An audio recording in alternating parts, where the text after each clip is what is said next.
Maharashtra minority NGO forum का बदलापुर में अभी कॉन्फ्रेंस है। कॉन्फ्रेंस में बात कर रहे हैं हम। इस कॉन्फ्रेंस में पूरे महाराष्ट्र से अलग अलग एनजीओ को जोड़े। जाकिर भाई ने ये मतलब ये जाकिर शिकलकर साहब का अभी ये इस कॉन्फ्रेंस के बारे में क्या बोलना है, उससे क्या फायदा हो रहा है। अभी हम तो पूरे महाराष्ट्र के कोने कोने से लोग आए हुए, हम उनसे इस कॉन्फ्रेंस के बारे में पूछेंगे। अभी पनवेल की टीम ही खड़ी है, लगभग पूरे महाराष्ट्र हर जिलों से, ये तो पनवेल वाले हैं लेकिन हर जिलों से लोग जिले हर डिस्ट्रिक्ट से लोग हैं।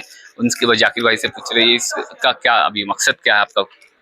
अस्सलाम वालेकुम जी देखो 2018 से एमएमएनएफ काम कर रही है। मकसद ये की है अपने समाज के, अपने भाईचारे की और अपने देश की तरक्की। अगर हमें तरक्की करना है तो हमारे रोजाना के काम के सिवा है ना, हम लोग रोजी रोटी कमाना, बिजनेस करना, नौकरी करना, ये सब करते हैं। इसके अलावा भी हमें खल की खिदमत में कूदना पड़ेगा। और खल की खिदमत में कूदना है तो आज इतने काम पड़े हैं ना, जैसे कि आज समाज पर इतने हालात बुरे हैं कि हमें इतने जख्म हुए हैं कि वो जख्म दुरुस्त करने के लिए कौन सी दवाई लाना ये हमें पता नहीं है। जैसे कि सोशल वर्क हमें इतने बड़े लेवल पर करने की जरूरत है और हर सब ने एक ही काम रिपीट ना करते हुए एक मुकम्मल सोशल का एक सिलेबस हम लोग बनाए हैं। एमएमएनएफ को आज सोशल गूगल भी कहलाया जाता है और हर एक एनजीओ को, हर एक शख्स को उसके उसके इंटरेस्ट फील्ड में हम लोग गाइडेंस देने का काम करते हैं। एमएमएनएफ एक गाइडेंस प्लेटफॉर्म है, एक सोशल सिलेबस है। आगे जाके इसको ही सोशल मॉल भी कंसेप्ट हमारे पास है। एक माइनॉरिटी डेवलपमेंट सेंटर जैसा एक सेंटर, जिसको हम लोग कम्युनिटी सेंटर कहेंगे, वो हर शहर में हमें खोलना है और वो आपके जरिए खोलेंगे। एमएमएनएफ सिर्फ आपको गाइडलाइन देगी, उसके सभी जो भी तकलीफें रहेंगी सेंटर चलाने में, वो तकलीफों में हम भी आपके साथ में रहेंगे, नॉलेज भी देंगे, उसके फंड्स कैसे आएंगे, उसको मैनेज कैसे करना है। और आज देखो कारपोरेट की दुनिया है, टेक्नोलॉजी रोजाना बदल रही है, वो टेक्नोलॉजी के साथ में हमें जाना है तो एक एनजीओ कुछ नहीं कर सकता है। हम लोग सब लोग अगर जुड़ के काम करेंगे तो बहुत सारा हमारे समाज का और देश का तरक्की हो जाएगा। आपके हिसाब से पूरे महाराष्ट्र में कितने एनजीओ आपसे जुड़े हुए हैं? आज अगर महाराष्ट्र का देखा जाएगा तो 36 जिलों में हम लोग काम करते हैं। अगर मोटा मोटा भी अगर मैं कहूंगा तो एक जिले से एवरेज 10 का भी निकालेंगे तो 360 मुकम्मल एक्टिव एनजीओ हमारे साथ में जुड़े हैं।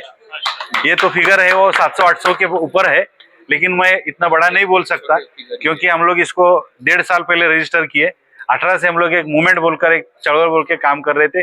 आप उसके गवाह है। यहाँ पर आज मौजूद बहुत सारे लोग 2018 से हमारे से जुड़े हुए हैं और बहुत लेवल पर हम लोग आगे बढ़ चुके हैं और इंशाल्लाह समाज के तरक्की के लिए एक अच्छा प्लेटफॉर्म बन गया। इसका अप्रिसिएशन भी मिल रहा है। आज पॉलिटिकल पार्टी भी हमारे से, हम लोग उनसे भी डायलॉग करते हैं, गवर्नमेंट से भी करते हैं, क्योंकि पॉलिसी मेकिंग में हमारा रोल किधर भी नहीं है। तो इंशाल्लाह वो भी काम बढ़ रहा है। अभी आपने जो फंडिंग वगैरह आपने एमएमएनएफ के जरिए जो प्रेशर लाया गवर्नमेंट पर, उसकी वजह से फंड भी मतलब हर इसमें बढ़कर मिला है माइनॉरिटीज को। बेशक बढ़कर मिला है क्योंकि उसकी जो नॉलेज है वो हमने हासिल किया है। माइनॉरिटी राइट डे है, फिर प्राइम मिनिस्टर 15 पॉइंट प्रोग्राम है। माइनॉरिटी राइट डे कब होता है तो आपने मतलब हमारे पास एक बुक भी है। लास्ट ईयर मार्च में हमने एक बुक लॉन्च किए थे, अल्पसंख्यक विकास हमारी जिम्मेदारी। उसमें हमने 2016 से लेकर अभी तक का बजट का क्या डाटा था सेंट्रल मिनिस्ट्री का और स्टेट का, वो डिक्लेयर किए है। तो नवाब मलिक साहब जब 2019 में थे, जब से बजट में राइज होने जा रहा है और उस वक्त में 455 या 500 के करीब का बजट था। करंट ईयर का बजट 942 करोड़ है। लास्ट ईयर का बजट 1350 करोड़ गया था, लेकिन लास्ट ईयर सिर्फ हमने ही पीछे लगे थे उनको और मार्च में बहुत सारा पैसा खर्च भी किए थे।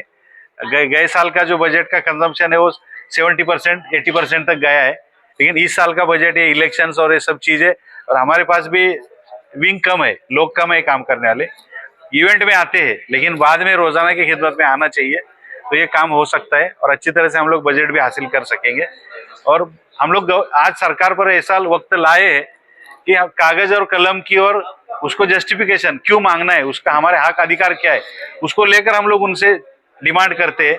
झगड़े करते नहीं, बड़े आंदोलन भी करते नहीं है, मामूली तरीके से हम लोग जाते हैं, उनको समझाते हैं ऐसा होना चाहिए। अगर तुम नहीं करते तो हम लोग कहाँ जाना है वो जाते, संवैधानिक तरीके से हम लोग लेते। इसलिए बजट भी बढ़ रहा है और नई योजनाएं इंशाल्लाह आने वाले बजट में या जो 1 साल 2 साल में नई योजनाएं आएंगी, जिससे हमारे को, हर एक फर्द को, हर एक जरूरतमंद को फायदा जरूर होगा। ये मेरा पॉलिटिकल स्टेटमेंट नहीं है और बहुत बार मुझे पूछा भी गया है कि साहब आपको पॉलिटिक्स में जाना है क्या, तो मैं पॉलिटिक्स में कभी नहीं जाऊंगा। लेकिन पॉलिटिक्स वालों को एडवाइस देना अगर ये हमारा जाना हक चाहे है। तो कौन सी पार्टी आप पसंद नहीं, करेंगे? मैं मुझे तो किसी पार्टी में जाना नहीं है। कोई एमएलसी एमपी का डायरेक्ट ऐसा नहीं। राज्यसभा में आपको आपने अल्हम्दुलिल्लाह नहीं, देखो क्या है, नहीं अभी वैसे इंडिया में ऑफर्स आपका आते भी काम है, तो मुझे किसी पार्टी के पोस्ट पर जाना नहीं है, लेकिन गवर्नमेंट के जो पॉलिसी मेकिंग करते हैं, पैसा इस्तेमाल होने वाले जो ऑर्गेनाइजेशन है, जैसे कि मौलाना महामंडल है, अल्पसंख्यक आयोग है, ऐसे कोई आयोग सरकारी संस्था पर जाने मिलता है तो आई एम रेडी। ऐसे कॉल भी आ रहे हैं इंशाल्लाह। शुक्रिया हमारे से बात करने के जी। लिए, अल्लाह कामयाबी दे। हमारे साथ में ऐसे ही अलग अलग सोशल वर्कर है, यहाँ पर लेडीज विंग की भी ऐसा लेडीज लोग भी काफी है। एक हम सायरा आपा से पूछेंगे आप यहाँ पर आकर क्या सीखे, अभी क्या दिन भर एक दिन तो हुआ आपका, आगे क्या लग रहा है? अल्हम्दुलिल्लाह मैंने बहुत कुछ सीखा। सबसे पहले तो इतनी हिम्मत आ गई कि स्टेज पे खड़े रह के माइक लेके बोलने की ताकत और हिम्मत आ गई, एक कॉन्फिडेंस आ गया कि हमको क्या बोलना चाहिए और कैसे यहाँ के स्पीच देनी चाहिए। और ये जाकिर भाईजान के थ्रू तो हमने बहुत कुछ सीखा, बहुत लोगों से मिले, नए नए लोगों से मिलने को मिला, नया एक्सपीरियंस मिला, बहुत अच्छा। और काम भी करने को दिल चाहता है और काम करते भी हैं अल्हम्दुलिल्लाह, और आगे भी करेंगे इंशाल्लाह। मैडम आप कहाँ से आए हो? अस्सलाम वालेकुम, मैं नासिक डिस्ट्रिक्ट से आई हूँ, चांदवड़ से। हम लोगों का एजुकेशनल इंस्टीट्यूट है। पिछले 33 साल से हम लोग एजुकेशन फील्ड में काम कर रहे हैं। साथ ही साथ हम लोग सोशल वर्क से जुड़े हुए हैं। जाकिर सर से हम 2018 से जुड़े हुए हैं। पुणे वगैरह की हर जगह की हम लोग कॉन्फ्रेंस अटेंड करते हैं।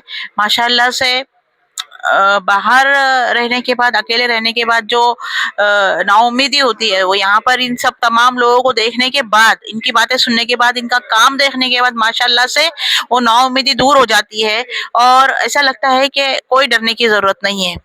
हम बहुत कुछ कर सकते हैं, हमारी कौम के लिए कर सकते हैं। ये जाकिर साहब के इसमें हम लोग रहबरी में जो है तो आगे बढ़ रहे हैं। इंशाल्लाह ताला कामयाबी दे। अल्लाह और हाफिज। जैसे मतलब चांदवड़ देहाती एरिया है, नासिक जिले का, महाराष्ट्र का एक देहाती कहलाता है ना, मतलब ऐसे जैसे लासल गांव है, आजू बाजू के जो छोटे छोटे मुस्लिम गांव है, आबादी भी कम है। आई थिंक चांदवड़ में कोई ऐसा कॉलेज भी नहीं है, जूनियर कॉलेज भी नहीं है। माइनॉरिटीज का पूरे तालुके में, पूरे तालुके में सिर्फ उर्दू मीडियम हमारी ही है, जो हम बहुत मुश्किलों से जो है, जूनियर कॉलेज नहीं है, कोशिश बहुत किए थे हम लोगों ने, मगर जूनियर कॉलेज लासलगांव में है, लेकिन तालुके चांदवड़ तालुके में सिर्फ हमारी हाई स्कूल है। और माशाल्लाह से मेरे हाई स्कूल में 92 से लेकर अब तक के मेरे स्कूल का रिजल्ट 100% है। मेरे बच्चियां जो है पॉलिटेक्निक में, फार्मा में, डॉक्टरी में टॉप करती है। ये बहुत बड़ी बात है हमारे लिए। बस अल्लाह ताला से ये दुआ कीजिए कि अब स्कूल के बिल्डिंग का काम जो है मुकम्मल हो जाए और बाकी के आगे के क्लासेस हम आगे बढ़ा दें। ऐसी जूनियर कॉलेज वगैरह की परमिशन लेकर आए हैं, पर अपने ही कुछ खास बंदे होते हैं जो तकलीफ के लिए जो है तो मुकर्रर किए गए होते हैं। बस वो अल्लाह ताला आसान करे, क्योंकि हम लोग बहुत तकलीफ से गुजर रहे हैं। इतना सब कुछ करने के बाद, यहाँ तक लाने के बाद जो है तो बस वो अल्लाह ताला बिल्डिंग का काम कर दे। बस 19 किलोमीटर पे वैसे national Urdu high school and junior college, हाँ वो भी बहुत अच्छी है। वो भी उनका मुझे भाई का, हारून भाई का काम भी बहुत अच्छा काम है। हम लोग कोऑर्डिनेशन में काम करते हैं। अल्लाह ताला उनको भी तरक्की दे, अल्लाह ताला उनकी भी मदद करे। हर एक को तरक्की, बहुत तकलीफ सबको होती है, बहुत तकलीफ होती है, लेकिन उनको भी काफी बहुत। और जो रुझान होता है उर्दू मीडियम की तरफ देखने का, जो लोगों का रुझान होता है, आजकल तो इंग्लिश मीडियम का दौर है, लोगों का रुझान उर्दू मीडियम की तरफ बहुत कम होता है। लेकिन हम लोगों ने लास्ट 33 साल से 34 साल से जो स्टैंडर्ड कायम किया है, धीरे धीरे लोगों का भरोसा हम पर आते जा रहा है। और लोग जो है तो कितनी मुश्किलों के बाद भी हमारे पास बच्चियां डालते हैं। बच्चियों को हम दीनी तालीम, अखलाकी तालीम और किताबी तालीम के साथ साथ हर फील्ड में उनको तैयार करने की कोशिश करते हैं। जो मैं इस तरीके से यहाँ बोल रही हूँ, मेरे 8 तक के बच्चे जो कॉन्फिडेंटली माइक पर जाकर बोलती है, हम लोगों को उनको वहीं पर वो ट्रेनिंग दे देते हैं। इस तरीके का माहौल मेरा वहाँ पर बनाते हैं। दुआ कीजिए इंशाल्लाह कामयाब करें। हमारे साथ में आप मैडम अभी आ जाओ तो बेटा मुन्नर पीछे आ जाएगा। हाँ मुन्नर इधर। जी बोलिए, ये लाइव चल रहा है। आप यहाँ पर आकर क्या हिसाब से इधर आए, आप क्या सीखे आपने? अल्हम्दुलिल्लाह मैं अपनी नॉलेज शेयर करने आ रही थी। सीखने को थे, हमारे जैसे जी, लोगों को जी, कुछ जी। सिखाने को आए तो हाँ नहीं, यही बताने के लिए कि क्योंकि बीच में जैसे कि लॉकडाउन के पहले औरतें बहुत सारी जुड़ रही थी, बहुत सारी एनजीओ बन रहे थे और अच्छा काम कर रहे थे, मगर लॉकडाउन के बाद जो करवट बदला है, इकोनॉमिक डाउन हुई, सबको पता है, नोटबंदी ने लोगों को कमजोर कर दिया, तो हमें फिर से उठना पड़ा और गांव लेवल तक जाना है, ये सोच के। बम्बई में तो काम हो रहे हैं, मगर शहरों आपका के तो नाम? मेरा नाम गजाल आजाद है। ये तकरीबन मैं 17 एनजीओ के साथ जुड़ी हूँ। सबसे ओल्ड है कोकन का खित्ते से जकिया खतीब साहिबा, जिनके साथ 81 से मैं जुड़ी हुई हूँ, बजमिन इस्वां से, और गोरेकर साहब कल्याण से थे, उनकी बेगम के साथ मैं बचपन से जुड़ी थी। बजमिन इस्वां मेरे बचपन के साथ था, नेशनल स्कूल कल्याण से पढ़ा है। बहरहाल उसके बाद जो देखे हमने राइट्स देखे, जैसे मैंने बताया 92 के बाद तो इतने समझदार हो गए थे कि मतलब जिम्मेदारी ले सकते थे। तो अल्हम्दुलिल्लाह जो सर्वे हुआ और डॉक्टर उंद्रे के साथ और उनकी मिसेस के साथ गांव-गांव गए, उन्होंने 14 गांव में नर्सरी क्लासेस खोले। ये उस टाइम का ज़माना है जब बम्बई के अंदर लाखों रुपए देके एडमिशन नहीं मिल रहे थे इंग्लिश मीडियम में। एकदम से रुझान पड़ता था कि उर्दू मीडियम छोड़ के सब अपने बच्चों को इंग्लिश मीडियम में पढ़ाएं, और इंग्लिश मीडियम वाले जो कॉन्वेंट स्कूल थे उनकी फीस एकदम से हाई हो गई थी और बैक द स्टेज वो लोग ले रहे थे। तो हमारी कौम के जैसे नाइक साहब थे, उनकी बेटी सैदा नाइक ने भी गांव में स्कूल खोला। तो ये सब 30-40 इयर्स की बात है। 92 के राइट ने कौम को हिला दिया और मेरे कौम के दिग्गजों ने कमर देखिए, मेरे आज भी रुए खड़े हो जाते हैं। तो एक सिनारू पलटा और तकरीबन ऐसे 10-12 एनजीओ है जिन्होंने फाउंडेशन करके केजी टू पीजी स्कूल ले गए। तो ये गांव के बच्चे जो पढ़े माशाल्लाह उस ज़माने में, और वो आज बम्बई के प्रोफेसर्स हैं, बाहर रिसर्च करें, डॉक्टर बने, इंजीनियर बने, तो ये फ़ायदा हुआ। तो हम लोग समझ रहे थे हमने अपना काम कर दिया, एम्पावरमेंट कर दिया, एजुकेशन कर दिया। तो फिर ये डिज़ास्टर जो शुरू हुए, 2004 का जो सिनेरियो बदला गया, जो गुजरात हुआ, तो ये इंसान को सोचने पे मजबूर किया कि ये कुछ और है। लोग अपने एनजीओ से जी। एजुकेशन की ओर आगे बढ़ने लगे और ये वाली पीढ़ी हमारी एजुकेट करनी है, इसका अपने को ख्याल आया। तो उसके बाद माशरे के अंदर जब ये एजुकेट तो कर लिया काम, बहुत लोगों ने किया और माशाल्लाह और भी खड़े हो गए। एक दो नाम नहीं, बहुत नाम है, और मदरसे भी माशाल्लाह डेवलप हुए हैं। उसके बाद दीन भी बहुत फैला, हमारी बच्चियां हिजाब करने लगी, हिजाब के साथ कॉलेज जाने लगी। मगर ये जो लॉकडाउन के बाद और ये मॉब लिंचिंग होने लगे हैं, और जो ये लड़कियों के साथ निर्भया जैसे केस दिल्ली में होते हैं, तो इसने फिर से हमें झिझोड़ दिया कि नहीं भाई, जो सीखा है फिर से उठाओ, फिर से जोड़ो। कोई चाहिए, कौन आगे आएगा, मैं घर छोड़ के कैसे निकलूंगी, कोई बोलने वाला चाहिए। तो हमने एक टीम तैयार की, मैं जमात इस्लामी के साथ भी जुड़ी हूँ, फैसला बोर्ड के मामलात में भी हम रिसर्च करते हैं माशाल्लाह उनके साथ भी। विदाउट इस्लाम और विदाउट शरिया, अभी काजी अशफाक साहब ने जो फैमिली काउंसलिंग का खोला, उस समाज की नीड है। तो अल्हम्दुलिल्लाह बहुत सारे टॉपिक हैं, मगर यहाँ आके मैं टॉपिक से हट गई थी, सॉरी। हमारे साथ में ये डॉक्टर साहिबा भी है, देखते हैं। अस्सलाम वालेकुम, मेरा नाम डॉक्टर मुनीरा कुरैशी है। एमएनएफ में मैं बहुत ज़्यादा दिनों से नहीं हूँ, मैंने नए ज्वाइन किया है। एमएनएफ वो इंस्टीट्यूट है जो पूरी एनजीओस को, तकरीबन 500 से ज़्यादा एनजीओ को साथ लेके चलता है। तो अभी रिसेंटली जो प्रोग्राम में हमारा माइनॉरिटी का जो बजट आया है, तो मुझे भी लगता था माइनॉरिटी का बजट आया, हाँ आ गया, इतना हुआ, इतना आया, इतना गया, लेकिन वाकई उस बजट की क्या टर्म्स हैं कि प्री मैट्रिक से लेके पोस्ट मैट्रिक तक हर स्कीम जो है बंद हो गई है। तो अगर हम बोलते हैं कि अगर आज हमारे मुसलमान, हमारे बच्चे हायर पोजीशंस या ड्रॉप आउट हो रहे हैं, तो उसकी एक वजह है कि उनको कुछ एजुकेशनल की जो लोन्स होते थे या जो स्कीम्स होती थी वो नहीं मिलती है। तो आज हम जो है वो एक पहली बार ऐसा हुआ है कि एक माइनॉरिटी फोरम में उसकी हर मत के ऊपर डिस्कशन हुआ है कि भाई अगर बजट है तो पिछले साल के क्या बजट है और इस साल का क्या बजट होना चाहिए, और ये बजट को किस तरीके से हम जस्टिफाई करेंगे। तो this is the first time ever ये माइनॉरिटी फोरम में हम हर चीज़ के ऊपर डिस्कस कर रहे हैं।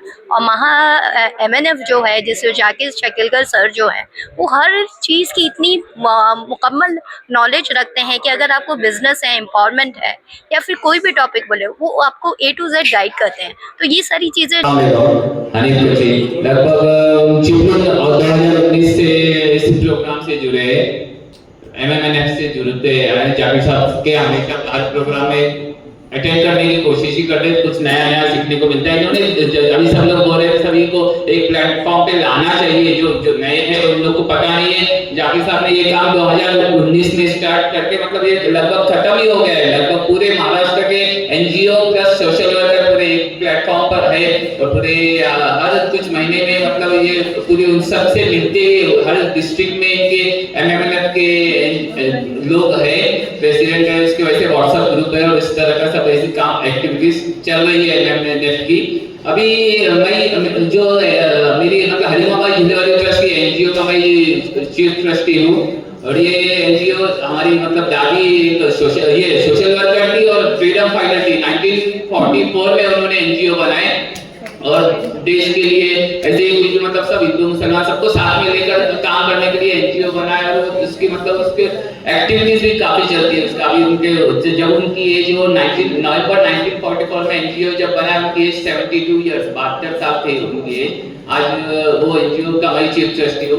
एक्टिविटीज पूरे महाराष्ट्र में चलती रहती है। हॉस्पिटल बनाने का भी प्रोग्राम मेरा चल रहा है इंशाल्लाह। एक महाराष्ट्र मित्र न्यूज करके मेरा न्यूज चैनल चलता है और उसके भी जरिए कौम की खिदमत की कोशिश कर रहे हैं क्योंकि मतलब अभी जैसे आमना सामना हमारा चैनल बहुत चलता है, ऐसा मुसलमान मीडिया में बहुत पीछे चल रहा है और आगे बढ़ने चाहिए। तो फिर वो बस उसके लिए हमारी हर तरह की कोशिश चलती है। मतलब जरूरतमंदों की मदद वगैरह सब जैसे करते हैं वैसे हम भी कोशिश कर रहे हैं और मतलब बस ये है, ज्यादा वक्त नहीं है, 2 मिनट का टाइम दे।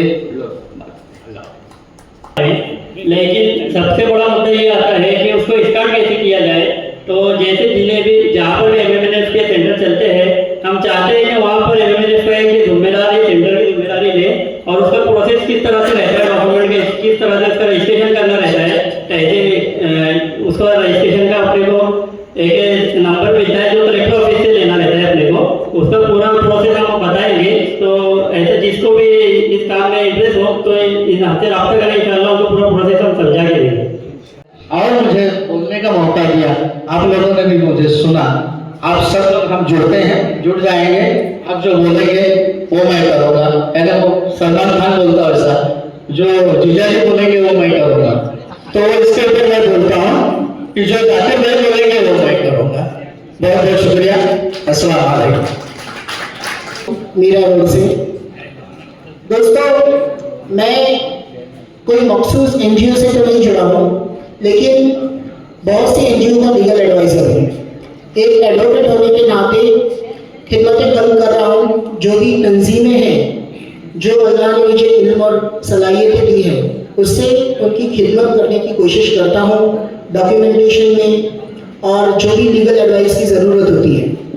तो आज यहाँ जो आने का मेरा मकसद था कि जो हालात हाज़िरा पे हमें गौर करें। अगर आज हम अपनी कौम के हालात पर गौर करें तो ये समझ में आता है कि सरजमीन हिंदुस्तान में सबसे पसमानदा मुसलमान है। हर हर हर चीज में पीछे मुसलमान है। वह कौन से दर्द है जो मुसलमान की जोड़ी में नहीं है। मुसलमान इल्म के मैदान में पीछे, मुसलमान को सरकारी रोजगार में सरकारी जॉब नहीं मिलता, मुसलमान को सरकारी मदद नहीं मिलती, मुसलमान को लोन नहीं मिलता, मुसलमान का ये मर्ज वो मर्ज फला मर्ज। लेकिन क्या कभी किसी ने गौर किया है कि ये सारी तकलीफों की मेन जड़ क्या है? मैं इस बात के खिलाफ हूं कि बीजेपी या कांग्रेस ने हमारे लिए कुछ नहीं किया। That is different thing. Constitution of India ने हर एक इंडियन को राइट्स दिया है और आप अगर राइट्स का सही इस्तेमाल करें तो आपको कोई भी गवर्नमेंट आपके हक से हटा नहीं सकती है। हमारा जो सबसे बड़ा तकलीफ का मुद्दा है वह है हमारा डॉक्यूमेंटेशन। हमारा डॉक्यूमेंटेशन सबसे बड़ा, जो एक वकील होने के नाते हमारे पास केसेस आते हैं कि देर तो है गया। जाकिर भाई एक गुजारिश है, छोड़ दूंगा और इस पर आपसे एक गुजारिश है कि इस पर हम मिलकर काम किया जाए, जो बहुत बड़ा खिदमत खर्च होगा। कि ऐसे भी मामले आए हमारे पास कि हमने बेल तो करा दी कोर्ट से, लेकिन उसके बावजूद 10 दिन तक अंदर है। क्यों? क्योंकि इसके डॉक्यूमेंट्स बराबर नहीं है।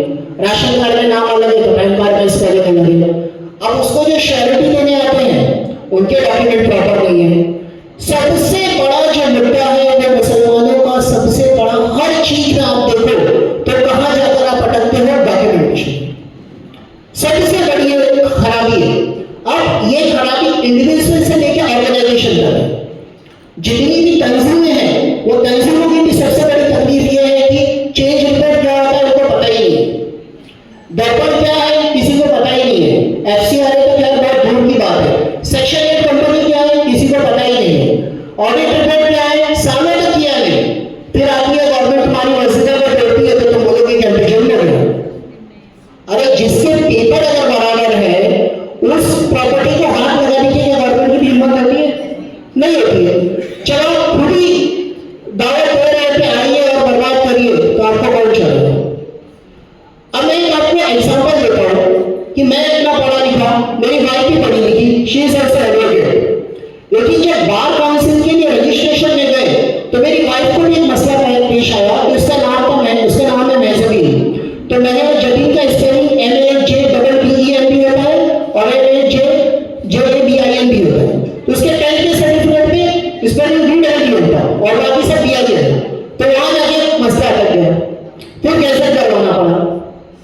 तो ये मतलब इतने पढ़े लिखे लोगों के साथ भी हो गए तो नॉर्मल लोगों के साथ क्या होता है? सबसे बड़ा जो मसला है कि हम लोग हमारे नाम के आगे मोहम्मद लगाते हैं, लगाइए बेशक, लेकिन मोहम्मद अगर आप लगा रहे हो तो मोहम्मद कितने टाइप से इंडिया में लिखे जाते हैं? MOHD, MOHMMD, MOHMMD, MOHMMD, what is this nonsense? अगर आप मोहम्मद नाम लिख रहे हो तो उसको अदब से तरीके से पूरा MOHMMD लिखिए, अदरवाइज मत लिखिए। अब सैयद का स्पेलिंग मैंगलोर से, कोस्टल कर्नाटक से जो, और मेरा दोस्त है सैयद रब्बानी कादरी और रायचूर से। सो हमारे सोच दिमाग सब एक ही ख्याल है, मतलब इसमें इतिहाद है। सो ये प्लेटफॉर्म का खूबियत, क्योंकि ये प्लेटफॉर्म जो जाकिर साहब ने बनाया, ये सिर्फ हम महाराष्ट्र के लिए नहीं बल्कि कर्नाटक को के लिए भी ये प्लेटफॉर्म को हम बढ़ाएंगे, एक कारवां बढ़ते जाएगा। क्योंकि कर्नाटक में ऐसे एक हालत नहीं है, इतना सारे एनजीओस को और फ्रीलांसर को सबको एक ही प्लेटफॉर्म में लाना, ये बहुत बड़ी काम है आजकल के। नहीं, मैं आप सबका रहनुमाई से इंशाल्लाह जाकिर साहब का जो लीडरशिप है, आइडियोलॉजी है, उसके साथ साथ जरूर ये प्लेटफॉर्म को कर्नाटक महा बोले तो सिर्फ महाराष्ट्र नहीं, महा कर्नाटक सब मिलके इंशाल्लाह आगे बढ़ेंगे। तो मैं रिपीट नहीं करता हूँ, हमारा एक ट्रस्ट है आदर्श। कन्नड़ा किसको मालूम है? कोई कन्नड़? सो कन्नड़ आदर्श शिक्षण ಮತ್ತು ಸಮಾಜ ಕಲ್ಯಾಣ, ಆದರ್ಶ ಶಿಕ್ಷಣ ಮತ್ತು ಸಮಾಜ ಕಲ್ಯಾಣ, ideological education and social welfare trust है, 2013-14 में कायम किया है। और ये जो ट्रस्ट है, हम जो सारी बात कर वही बात है, वो मैं रिपीट करने को रिपीट करने में आपका मुंह से अभी थोड़ा अच्छा लग रहा है देखने। सो सेल्फ प्रोग्राम जो एजुकेशन और एनवायरमेंटल जो पर्यावरण के बारे में और health social welfare.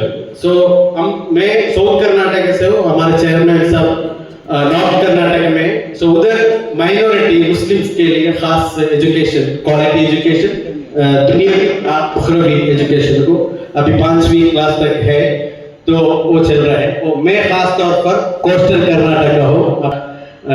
Next river है नेत्रावती रिवर, उधर ये सेव रिवर कैंपेन हम चला रहे हैं। इसमें बहुत अच्छा तजुर्बा मेरे को मिला है, क्योंकि अभी जो हम बात कर रहे हैं फिरका वारिस्ता, ये फिरका वारिस्तों को हटाने के लिए, मिटाने के लिए हम सबको ये मुद्दा है, ये सब लोग इकट्ठा होता है। हम जो पॉलिटिकल बात नहीं करता, धर्म के बात नहीं करता, हमारा हैसियत के बात करता। सो इसलिए सब लोग जुड़ते हैं, सब लोगों को जुड़ाने के लिए हमारे अपने अपने गली में जो त्योहार इस्लाम का जो पहला सब्जेक्ट है, किसी भी फिक्र को लो, हदीस को लो, सबसे बड़ा पहला लेसन अत्तहार, स्वच्छता।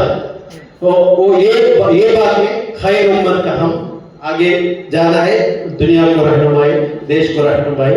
तो मेरा ख्याल खत्म करता हूँ। इंशाअल्लाह आप सबके साथ जाकिर साहब का रहनुमाई से हम कर्नाटक में भी काम करेंगे इंशाअल्लाह।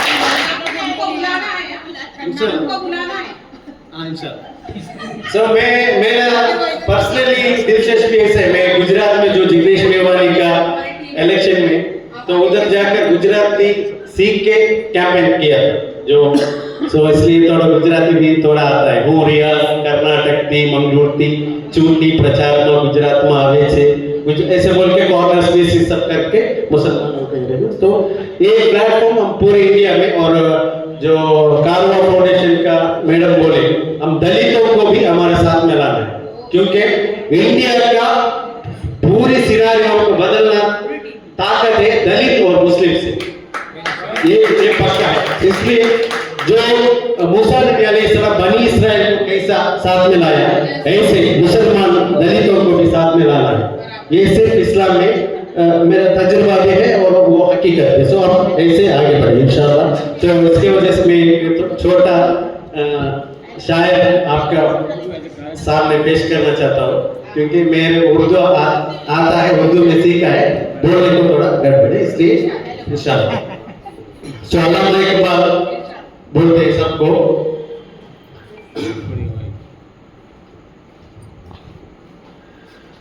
आशिना अपनी हकीकत से होए दहका जरा, आशिना अपनी भारा भी तू हासिल भी तू, धान तो खेती भी तू, भारा भी तू हासिल भी तू।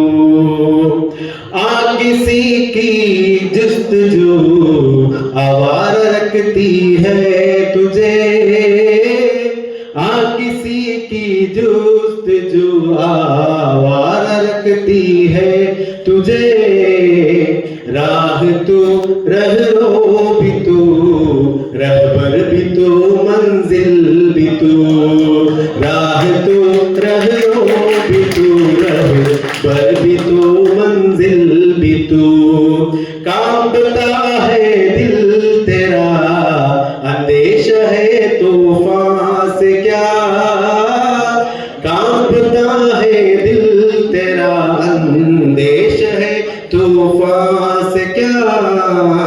ना खुदा तू बहर तू, कश्ती भी तू, साहिल भी तू, ना खुदा तू बहर तू, कश्ती भी तू, साहिल भी तू। देख आकर कूचे चाके रेबा में कभी, देख आकर कूचे चाके रेबा में कभी। कैसे तू लैला भी तू, सहरा भी तू, महमिल भी तू, कैसे तू लैला भी तू, सहरा भी तू, महमिल भी तू। वाइला दानी के तू मोहताज साकी हो गया, मैं भी तू, मीना भी तू, साकी भी तू, महफिल भी तू, मैं भी तू, मीना भी तू, साकी भी तू, महफिल भी तू। शुक्रिया। सलाम। तो हम जो जुर्नल जस्टिस एक्ट है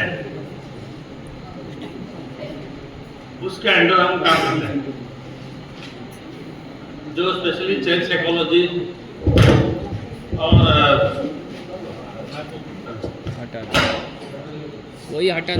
जो बस स्टैंड में पिक पॉकेट करते हैं, ड्रग एडिक्शन करते हैं, भीख मांगते हैं, जो हर जगह 1098 देखा है चाइल्ड हेल्पलाइन, उस नेटवर्क से हम काम करते हैं। अभी जैसे कि बेलगाम जो महाराष्ट्र गोवा का बॉर्डर है, महाराष्ट्र के ऐसे बच्चे हैं जो ट्रेन में चढ़ के आ जाते हैं, तो उसको हम रेस्क्यू कर रहे हैं ताकि हमारे वो उस बच्चे को काउंसलिंग कर रहे हैं कि तुम कहाँ से आए हो, कहाँ आए हो। हमको आया था टाइम जो मरीज का, और एक आया था साई बाबा शिरडी का। तो उस बच्चे को हम काउंसलिंग करके उसके पेरेंट्स करके उसको वहाँ घर तक पहुँचा दिए। अगर वो बच्चा उसका आगे पीछे कोई नहीं है तो उस बच्चे को हम हमारे इंस्टीट्यूशन में रखते हैं, उसको काउंसलिंग करते हैं, और उसका जो आधार कार्ड नहीं है उसको आधार कार्ड बनाते हैं, उसका जो एजुकेशन है उसको एजुकेशन भी देके उसको एक प्लेटफॉर्म आता है, उसको एक पोस्टर केयर प्रोग्राम है। तो जो पोस्टर केयर है, जो बच्चे नहीं है उसको हम देते हैं, उससे अडॉप्ट नहीं है वो पोस्टर केयर है, उनको हम उनको देते हैं क्योंकि उसमें एक अच्छी एक फैमिली है। तो उसका होम इंक्वायरी करके फिट फैमिली है कि नहीं उसको पाल सकते हैं, उसको इंक्वायरी करके होम स्टडी करके वो बच्चों को ये लीगल से है उसको फोस्टर केयर का फैसिलिटी देते हैं।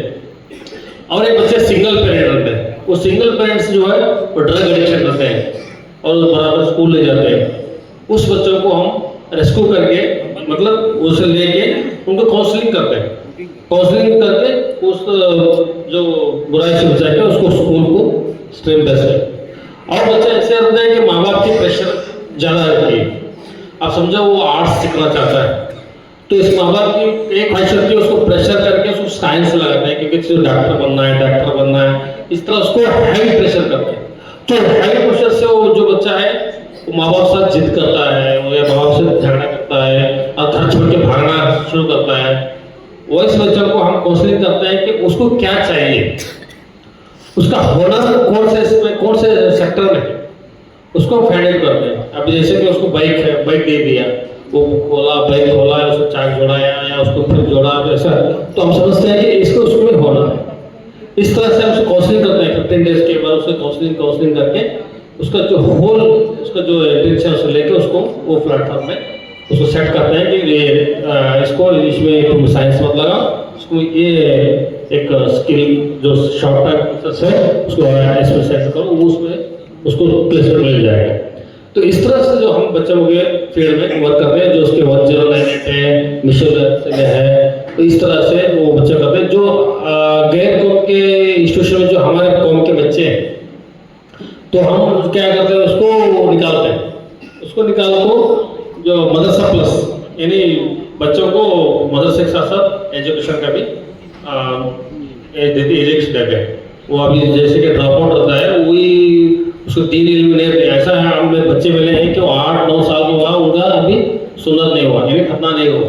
वैसे बच्चों को भी हमने निकाला जो गैर इंस्टीट्यूशन में पढ़े हुए, वो ऐसे निकाल कर उसको मदरसे के इसके मिला के उसको दीनी तालीम के साथ एजुकेशन दे के उसको एक प्लेटफॉर्म लाए। और हमारे इस तरह से काम हमारा फील्ड वर्क काम चलती है। इसके साथ साथ भी हमारे जो स्किल डेवलपमेंट भी काम करते हैं और एजुकेशन के अंदर नर्सरी से लेके वुमेन्स डिग्री तक हमारी एजुकेशन इंस्टीट्यूशन है। इस बात का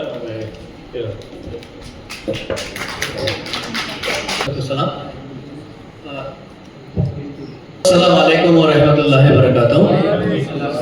बहुत अच्छा लगा एक्चुअली ये मैंने हम सब भाई हैं और जब मैं अस्सलाम वालेकुम कहता हूँ तो मैं हम सबकी सलामती चाहता हूँ। हम यहाँ से आगे ऐसा कि भाई कोई भी मुसलमान अगर हमको मिलता है उसको हम सलाम करें, और जब हम अस्सलाम वालेकुम बोलते हैं तो हम बड़े तहे दिल से सबने बोलना चाहिए वालेकुम अस्सलाम, कि अल्लाह तुम्हें भी सलामत रखे। तो हम एक दूसरे की सलामती चाहेंगे तो अल्लाह प्रॉपरली हमको सलामती देगा ही, ऐसा मुझे लगता है। तो यहाँ से आगे ये जो मामूल है ये होना चाहिए। खैर आप लोग बहुत बड़े हैं, आप लोगों ने बहुत काम किया है। मैं जूनियर के जमी हूँ, मैं पर्सनली जो कुछ थोड़ा बहुत करना है वो मेरे मस्जिद में करता हूँ। वहाँ पर फ्री क्लासेस हमने चालू किए हैं और ऐसा थोड़ा बहुत काम चालू किया है। और जाकिर भाई को मैं तहे दिल से शुक्रिया करता हूँ कि उन्होंने उनके साथ में जुड़ गया और उन्होंने मुझे इस कॉन्फ्रेंस में आने की दावत दी और मैं यहाँ गया। बहुत बहुत शुक्रिया। मैं जाकिर भाई के बारे में कहूँगा कि मैं तो अकेला चला था जानिबे मंजिल, मैं तो अकेला चला था जानिबे मंजिल, लोग आते गए और कारवां जुड़ता गया। ये जो कारवां है ये बहुत बड़ा होने वाला है। अभी तो शुरुआत है, अभी तो पिक्चर बाकी, ये ट्रेलर है इंशाल्लाह। और बेसिकली अभी इरफान भाई ने बोले वो हिसाब से हम मुसलमानों को अच्छे दिन आने वाले हैं, तो देखते हैं। खैर मैंने जाकिर भाई को बोला था कि भाई इस सिलसिले में आज जो हमारे मुसलमानों के बारे में, मुसलमानों के बच्चों के बारे में, हम सबके दिलों में जो कुछ डर है उसके बारे में एक नज़म मैं पेश करना चाहता हूँ और उसके बाद थोड़ा बहुत 2 लफ्ज़ मैं बोलूँगा। ए मुसलमान जरा तू संभल, क्यों बिताता तू डर डर के पल, है अल्लाह बड़ा नबी साथ खड़ा, फिर किस बात का तुझको डर। ए मुसलमान जरा तू संभल, आज गुर्बत में तू है पड़ा, इल्मी दुनिया से दूर खड़ा, आज गुर्बत में तू है पड़ा, इल्मी दुनिया से दूर खड़ा, इल्म का दामन था वक्त को पहचान, हौसला उम्मत का तू बढ़ा, बेइल्मी का मिटा तू सितम, दुनिया चूमेगी तेरे कदम, है अल्लाह बड़ा नबी साथ खड़ा, फिर किस बात का तुझको डर। ऐ मुसलमान जरा तू संभल, कितने फिरकों में तू है बटा, कितने फिरकों में तू है बटा, तंजीमों में आटा, अल्लाह रसूल कुरान रखो इनमें ईमान, आपसी रंजी से तू मिटा, जब तू जुड़ेगा कदम व कदम, बन जाएंगे मुत्तकी हम, है अल्लाह बड़ा नबी। अस्सलाम वालेकुम एवरीवन, मेरा नाम शाहीना है और मेरे फाउंडेशन का नाम है कारवां फाउंडेशन। बार बार सबके मुंह से आ रहा था कि कारवां बढ़ना चाहिए। मुझे भी फील होता है कि जो कारवां की शुरुआत मैंने की हूँ तो इंशाल्लाह वो भी बढ़े। कि कारवां एजुकेशन के लिए काम करता है क्योंकि मैं खुद एक MA B.Ed फील्ड से हूँ, मेरा एजुकेशन है MA इन एजुकेशन। तो मैंने चुना कि एज अ टीचर मैं सोसाइटी को क्या दे सकती हूँ। तो एक डॉक्टर तो सोचेगा कि वो पेशेंट के लिए कुछ करे, तो एज अ टीचर मैं क्या कर सकती हूँ। तो मैंने डिसाइड किया कि एज अ टीचर मैं सोसाइटी को एजुकेशन रिटर्न कर सकती हूँ, एजुकेशन गिफ्ट कर सकती हूँ। क्योंकि हमने सुना है कि जो भी आपको सोसाइटी से मिला है you should give back to society. आपको जाने से पहले वो सोसाइटी का अदा करके जाना है। तो उसी बेस पे मैंने अपना एजुकेशन विजन चुना है कारवां फाउंडेशन के लिए। मानपुर बॉम्बे में हमारा NGO के अंडर स्कूल चलता है जिसमें माशाल्लाह 100 से भी ज़्यादा बच्चे जो पढ़ाई कर रहे हैं। जो बच्चे नॉर्मल पेरेंट्स के बच्चे नहीं हैं, जिनकी माएँ बाबा घर का काम करते हैं या बिल्डिंग में मजदूरी का काम करते हैं, हम ऐसे बच्चों के लिए प्रॉपर एजुकेशन का काम कर रहे हैं माशाल्लाह। उसके साथ साथ जैसे कि हमारे गाँव के बच्चे गवर्नमेंट मानपुर में काफ़ी जोन में पाए जाते हैं, वहाँ पर देखा गया है कि 4वीं 5वीं पढ़कर बच्चों पे जिम्मेदारी आ जाती है। उन्हें एक मोबाइल बेचने, रिक्शा चलाने या ऐसे छोटे छोटे कामों में लगा देते हैं। उनको ऐसा लगता है कि शायद 2-3 हज़ार या 4-5 हज़ार महीने के आ जाएंगे तो उनके लिए बहुत काफ़ी होगा। लेकिन उनको ये नहीं पता कि ये बच्चा अगर पढ़ लेगा तो वो शायद आगे जाके लाखों भी कमा सकता है। तो हमारा ये काम होता है कारवां फाउंडेशन का कि हम बच्चों को प्राइवेटली स्टडी कराते हैं। वो बच्चे दिन में काम करते हैं, हम उनको एक्स्ट्रा ट्यूशन देकर, एक्स्ट्रा टीचिंग देकर ड्रॉप आउट स्टूडेंट्स को हम तैयार करते हैं SSC एग्जाम के लिए। एसएससी एग्जाम होने के बाद अगर कुछ बच्चे आगे भी पढ़ना चाहें तो जॉब भी दिलाने की फैसिलिटी हम उनको रास्ता दिखाते हैं कि आप इस कंपनी में अप्रोच कर सकते हैं, आप उस कंपनी में, तो बच्चा आगे पढ़ाई भी करता है हमारे साथ जुड़कर और जॉब में भी करता है। तो मेरा यही मिशन है कि एजुकेशन के माध्यम से हम लोग अपने कौम की फलाह के लिए काम करें। अभी हम लोग एज ए एनजीओ, जैसे गनी सर ने या किसी ने बोला था कि हमारा जो विजन एकदम स्पेसिफिक होना चाहिए, तो हम लोग सीखते सीखते ही सीखते, जब हमने एनजीओ चालू किया तो हम ये कर रहे थे, वो कर रहे थे, ये कर रहे थे, मतलब लोगों को देखकर हम लोग करते ना, चलो ये कर लेते, खाना बांट लेते, चलो कपड़ा बांट लेते, चलो ये कर लेते, बट धीरे धीरे वक्त के साथ साथ हमें समझना होता है कि हम हर चीज़ में शातिर नहीं बन सकते और हम अपना वक्त ज़ाया करते हैं। तो अभी धीरे धीरे वो लर्निंग मुझ में भी आ रही है कि नहीं, हमें अपने काम को स्पेसिफिक करना चाहिए। हमारा विजन अगर एजुकेशन है तो उसी को जैसे बड़ा करना चाहिए। तो उस सोच के से मैं चल रही हूँ। आप लोगों की दुआएं चाहूँगी कि इस कारवा को बढ़ने के लिए आप लोग ज़रूर दुआ करें। और माशाल्लाह मेडिकल कैंप्स वगैरह जैसे काउंसलिंग वगैरह ये सब तो करते ही रहते हैं उस एरिया में हम लोग, और वहाँ के जो लोगों को जॉब दिलाने की भी हेल्प हम लोग करते हैं। जैसे अभी माशाल्लाह उल्वे में इंटरनेशनल एयरपोर्ट लॉन्चिंग है, अगर मे बी बॉम्बे से कोई होगा तो अप्रैल मई में लॉन्चिंग हो रहा है न्यू एयरपोर्ट का। तो हमारा टाइप कंपनीज के साथ हुआ है जिनको बच्चों की ज़रूरत है। मैं इसलिए यहाँ पर ये अनाउंस कर रही हूँ क्योंकि आप लोग काफ़ी लोगों से कनेक्ट होंगे, नॉट ओनली मुंबई, पूना से भी आना चाहे, जो बच्चे उड़न है, पूना है, उल्वे है, नवी मुंबई, जो नियर बाय के बच्चे आना चाहें, उनका 2 मंथ का क्रैश कोर्स होने वाला है। वो 2 महीने के बाद डायरेक्ट उनको एयरपोर्ट पे जॉब्स मिल जाएगी। ये 2 महीने के कोर्स हैं, कुछ 6 मंथ के हैं, कुछ 1 ईयर के हैं। तो ऐसे कोर्सेज में भी हम लोग बच्चों को इन्वॉल्व करते हैं। अगर उस सिलसिले में किसी को रब्ता करना है तो मुझसे आप रब्ता कर सकते हैं। और इसी दुआओं के साथ, और सबसे पहले तो जाकिर सर का थैंक्स बोलेंगे, इतना अच्छा प्लेटफॉर्म। और ये मेरा पहला नहीं है, मैं पहली बार आजम कैंपस में भी सर के साथ आई थी और वो अनफॉरगेटेबल मेमोरीज थी। काफ़ी लोगों से कनेक्शन बने और बहुत काम आए वो कनेक्शन। तो आप जहाँ वक्त देते हो वो कनेक्शन काम आते ही हैं, कभी ना कभी तो काम आते हैं। बस इस एंड के साथ जाकिर सर का शुक्रिया करती हूँ। और जाकिर सर से एक रिक्वेस्ट है मेरी, जैसे कल हमारा प्रोग्राम ख़त्म हो जाएगा तो हम लोग फिर अपने अपने काम में मसरूफ़ हो जाएंगे।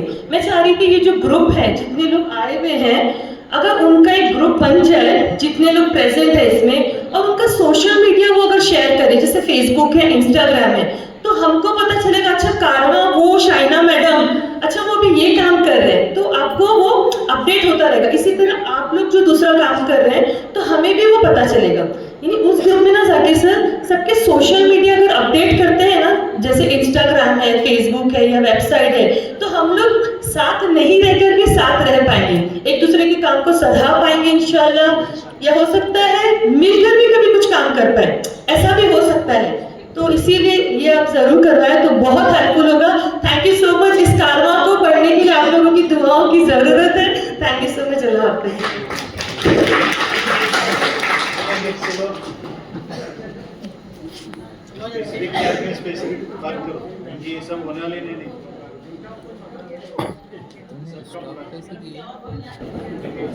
अस्सलाम वालेकुम वरहमतुल्लाहि वबरकातुहू। दोस्तों अल्हम्दुलिल्लाह मुझे टोटल 37 इयर्स का एक्सपीरियंस है बैंकिंग एंड हलाल इन्वेस्टमेंट का।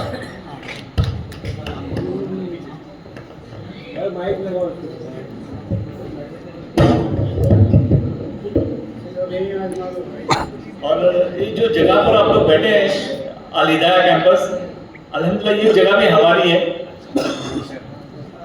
और असुफा फाउंडेशन करके मुमरा में एनजीओ है जिसका अप्रोक्सीमेटली 4000 स्क्वायर फीट का जगह है हमारी। वहाँ पर 150 से ज़्यादा औरतें दीनी तालीम लेती हैं और इंग्लिश लैंग्वेज, अरबिक लैंग्वेज सीखती हैं। अल्हम्दुलिल्लाह 30 लाख रुपये के आसपास का खर्चा है। अल्हम्दुलिल्लाह हम लोग सब हमारी जेब से करते हैं। ठीक है। अच्छा, अभी अभी जैसा आपने बताया कि पैसा बहुत ज़रूरी है एनजीओ को चलाने के लिए। और पैसा कैसे आ सकता है मैं आपको बता सकता हूँ। जैसे अभी देखो कैसा है कि हमारे पास बहुत सारी स्कीमें है गवर्नमेंट की, वो हमको पता नहीं होती। जैसे स्टार्टअप्स करके इंडिया गवर्नमेंट ने स्टार्ट किए। अभी यहाँ पर जितने भी रिटायर्ड बंदे लोग हैं या आपके एरिया में जो रिटायर्ड बंदे होंगे जिनको पेंशन आती है, उनको बोलो 1-1 लाख रुपए डाल के 5 आदमी मिलकर एक प्राइवेट लिमिटेड कंपनी ओपन कर सकते हैं। वो प्राइवेट लिमिटेड कंपनी को इंशाल्लाह ताला मैं कोशिश करूंगा फंडिंग दिलाने की। फंडिंग 20 लाख रुपए फंडिंग मिलती है गवर्नमेंट की तरफ से, ठीक है। फंडिंग के अलावा आपको 3 साल का टैक्स बेनिफिट मिलता है, 3 साल को कोई टैक्स नहीं भरना है, ठीक है। और चौथी चीज ये कि अगर आपको लोन पे जाते हैं तो 5 to 6% लोन पे मिलती है पैसा, वो 2 करोड़ 5 करोड़ अपने प्रोजेक्ट के ऊपर डिपेंड करता है। अच्छा, मेरा जो काम है, मैं एनजीओ मतलब मैं अपना शेयर मार्केट में काम करता हूँ। मेरे काम में अगर आप लोग मुझसे जुड़ सकते हो, कोई भी मतलब कन्याकुमारी से लेकर दिल्ली तक, कश्मीर तक कोई भी मुझसे जुड़ सकता है। वो काम मेरा जो काम है मैं भी आपको बताऊंगा, वो भी हम लोग प्राइवेट लिमिटेड कंपनी बना के चला सकते हैं। अच्छा, इसमें ये कैसा है कि जो स्टार्टअप्स है उसको कुछ सिस्टम्स होते हैं, उसमें कुछ डालना पड़ता है पैसा। अभी एग्जैक्टली 242 गवर्नमेंट की स्कीम्स है जो स्टार्टअप्स के अंदर आती है। आप लोग अगर कोई काम करते हैं, जैसे सब एनजीओ से आए, सबको फंडिंग के मसले होते हैं, जैसा सीएसआर हर आदमी नहीं ले सकता है, लेकिन हम लोग क्या कर सकते हैं हमारे एनजीओ की इनकम करने के लिए, तो वो भी मेरे पास है। अगर आपके पास कोई बिजनेस आइडिया तो मुझसे शेयर करो, इंशाल्लाह मैं उसमें हेल्प करूंगा। या मेरे पास है 242 स्कीम्स है जो गवर्नमेंट की, वो मैं आपको बताऊंगा। और अल्हम्दुलिल्लाह मेरा खुद का बिजनेस, अगर आप मेरे बिजनेस के आप जुड़ते हैं पार्टनर बन के, तो with in next year, second year में आप लोग टैक्स लेवल की इनकम पे पहुंच जाओगे। और सारी बैकग्राउंड, सारी चीजें मुझे नॉलेज है 37 ईयर्स का, तो मैं आपसे शेयर कर सकता हूँ और इसमें कोई भी जुड़ सकता है। अच्छा, मेरा बड़ा प्रॉब्लम क्या है ना कि अभी हमारी जो बहनें हैं, जो डाइवर्सी हैं, जो विडोज हैं, जिनकी अनमैरिड लड़कियां हैं बहुत सारी, उनके लिए मैं चाह रहा हूँ कि ये कंपनी उनको बना के दें। अगर आप लोग साहिब हैसियत हो तो 5 आदमी मिलकर 1-1 लाख रुपए करके कंपनी बना सकते हैं, उसमें उनको एम्प्लॉय करेंगे या उनको भी पार्टनर ले लेंगे। या अगर आपके जहन में, आपके अड़ोस पड़ोस में कोई ऐसी बच्चियां हैं जो इस तरह की, तो उनकी भी हम लोग हेल्प कर सकते हैं। जज़ाकल्लाह खैर, अल्लाह ताला सबको आफियत वाला मामला करे। और अल्हम्दुलिल्लाह जाकिर सर ने मुझे मौका दिया, जज़ाकल्लाह खैर। अस्सलाम वालेकुम रहमतुल्लाहि व बरकातहू। मेरा नाम दोस्त अंकल है, मेरा यूट्यूब चैनल है, मेरे गूगल पे वेबसाइट पे आप चेक कर सकते हैं, दोस्त अंकल 9107 333 777 9107 333 777। देखो मेरी बात सुने, नंबर लिया मत करो, जाकिर साहब को पूछो, सबका नंबर मिल जाएगा, इसमें बहुत वक्त गुजर जाता है। तो जाकिर साहब के कितने लोग पूछते रहेंगे ना। शायर ने कहा था, मीर अहबाब जमा है दर्द दिल कह दे, मीर अहबाब जमा है दर्द दिल कह दे, फिर इल्तिफाते दिले दोस्ता रहे न रहे। तो मेरा नाम शायद आप लोग पहली मर्तबा सुनेंगे। मेरा नाम सुराका है और मैं चिपलोन रत्नागिरी से बिलोंग करता हूँ। और मेरी फरागत दारुल उलूम नदवतुल उलमा लखनऊ से गुज़िश्ता साल ही हुई है, फजीलत भी वहीं से हुई है। और हिफ्ज़ के साथ में स्कूल 10वीं और 12वीं कोकन में हुई है। इस वक्त में हम रमज़ान के बाद एक तंजीम से ज्वाइन हुए हैं। तंजीम का नाम है विजडम फेलोशिप फॉर उलमा, जिसके फाउंडर शायद बहुत से लोग जानते होंगे, डॉक्टर अब्दुल मुजीब खान हैदराबाद के हैं। और नायब डायरेक्टर मौलाना सादिक साहब पोतरिक अबू हसन फराही, ये 2 नायब डायरेक्टर और नायब डायरेक्टर हैं। तकरीबन आज से 7 साल पहले अब्दुल मुजीब खान सर ने एक मकसद के खातिर इस तंजीम और इस फिक्र को शुरू किया था कि आज हमारा रोना ये है कि हमारे पास कायदीन की कमी है, लीडर्स की कमी है, उम्मत को लेकर चलने वालों की कमी है। तो उनकी थिंकिंग ये थी, उनकी फिक्र ये है कि अगर उलमा को ट्रेन किया जाए, फील्ड वर्क के लिए उनको उतारा जाए, तो जिस तरीके से दिल का मकाम जिस्म के अंदर है, तो उलमा का मकाम कम्युनिटी के अंदर है। अगर एक आलिम बन जाएगा तो पूरे माशरे को लेकर चलने वाला होता है। तो इसी की फिक्र को लेकर उन्होंने 7 साल से पहले यह सफर शुरू किया था। 7 साल पहले उन्होंने केरला से लेकर, उनकी खासियत यह है कि केरला से लेकर दिल्ली तक तमाम इदारों का सफर रास्ते से चलकर तय किया था कि ये मेरा मकसद है, ये पूरा प्रोटोकॉल है, इस तरीके से उलमा को जो है वो ट्रेनिंग दी जाएगी। 3 साल पहले अल्हम्दुलिल्लाह इसको जो है वो हुकूमती एतबार से उन्होंने रजिस्टर किया है। 3 साल कोर्स है। उलमा को इसके अंदर समझाया जाता है कि आपको किस तरीके से आवाम में उतर के काम करना है, और उलमा को कायदाना सलाहियतें लीडरशिप के लिए इसके अंदर उभारा जाता है, क्योंकि हर एक के अंदर पोटेंशियल होता है, हर एक के अंदर पोटेंशियल होता है। यहाँ पर जितने भी लोग जमा हुए हैं ये सब क्रीम एरिया है, अपने अपने इलाकों से बिल्कुल भीड़ से हटकर अपना कौम, अपना दर्द कौम के लिए रखते हैं, कौम के लिए कुछ करने का जज्बा रखते हैं, इसीलिए जमा हुए हैं। तो मैं बड़े ही आरजू और बड़े ही आप लोग के साथ दरख्वास्त ही करूंगा कि हम लोग अभी मैदान में उतरे हैं। अभी मैं तिफ्ल मकतब हूँ, न मुकर्रिर हूँ न फरदाना, तमन्ना दिल में गूंजी है, सुना दो जिसका अफसाना। हमारे 4 मकसद है तंजीम के। पहला मकसद एजुकेशन, दूसरा मकसद सोशल कल्चर, तीसरा मकसद यूथ डेवलपमेंट और चौथा मकसद इकोनॉमी। और मेन तंजीम का मेन बुनियादी मकसद ये है कि आवाम को उलमा के साथ में मुंतबिक और रब्त कर देना और लीडरशिप की क्वालिटी हर नौजवान के अंदर मेंटेन करना है। क्वालिटी बहुत हमारे अंदर पोटेंशियल है, जिसके लिए कोशिशें हो रही है। हमारी तरतीब ये है कि एक आलिम 5000 अफराद को लेकर काम करता है। सबसे पहला हम लोग जो काम करते हैं वो हम लोग, जैसे सुबह से बातें आ रही है कि हमारे पास डाटा नहीं, तो हमारा पहला काम ये होता है कि हम 5000 अफराद का डाटा जमा करते हैं। उससे हमको ये मालूम पड़ता है कि कितने स्कूल पढ़े हुए हैं, कितने दीनी तालीम पढ़े हुए हैं, कितने जरूरतमंद न होने के बावजूद भी ज़कात की रकम ले रहे हैं, और कितने जरूरत होने के बावजूद भी ज़कात की रकम खुददारी की वजह से लेते नहीं है। अब हमने ये तरतीब शुरू की है कि उनको सही ज़कात की रकम, सही फंड सिर्फ उनको पहुंचे नहीं, बल्कि वो औरतें अपनी पैरों के ऊपर खड़ी होकर कौम के लिए देने वाली बन जाए। ये मेरा और बहुत से यहाँ पर माँ बहनों ने भी अपना ये नजरिया रखा कि हम जब तक देने वाले नहीं बनते तब तक हम शायद तरक्की बहुत दूर करेंगे। इसीलिए हमारी कोशिश ये है कि हमारी कौम देने वाली बन जाए। और दूसरा, हम लोग इस वक्त में हम लोग ये सोचते हैं कि एक हमारे बहुत गलतफहमी है कि मैं गया कहाँ पर, मैंने देखा कि यहाँ पर अच्छा काम हो रहा है, अब मैंने अपने इलाके में आकर उसी काम को शुरू कर दिया। इससे जैसे नतीजे चाहिए वैसे नतीजे बिल्कुल भी नहीं मिल सकते। जब हम अपने इलाकों, सुबह में भी बात आई कि जब हम अपने इलाकों की नीड्स को, तरजीहात को समझेंगे, उसके बाद जो काम किया जाएगा तो वो काम बहुत मुअस्सिर होगा। इसीलिए हमने अपने इलाके का सर्वे किया कोकन में, तो हमारे इलाकों में जरूरत इस बात की है, यहाँ पर सुबह से बहुत बेहतरीन तकरीरें हो रही हैं, इस बात पर हमें इस वक्त में जरूरत देने की है कि हमें अपने बच्चों के ईमान की फिक्र करने की सख्त जरूरत है। आज मैं भी रोना रो रहा हूँ, सभी भी रोना रो रहे हैं, आप भी रोना रो रहे हैं कि हमारे बच्चे ईमान छोड़कर दूसरों के दीन में जा रहे हैं। लेकिन 10 साल के बाद अगर मैं ये रोना रहा हूँ तो मुझसे बेवकूफ कोई नहीं होगा। इसीलिए उसकी कोशिश, उसकी फिक्र हमने ये शुरू की है। हमारा प्लान है, हमारा गोल्डन प्लान है, मेरा जाती प्लान ये है कि हर बस्ती में, हर शहर में एक लाइब्रेरी ऐसी हो जहां पर बच्चे खुले आकर अपने दीन को पढ़े, अपने किताब को पढ़े। जिस तारीख को भुलाया जा रहा है वो तारीख आकर लाइब्रेरी में आकर पढ़े। और इसकी बुनियाद हमने अपने गांव से शुरू की है, मैंने अपने घर से इसकी शुरू की है बुनियाद।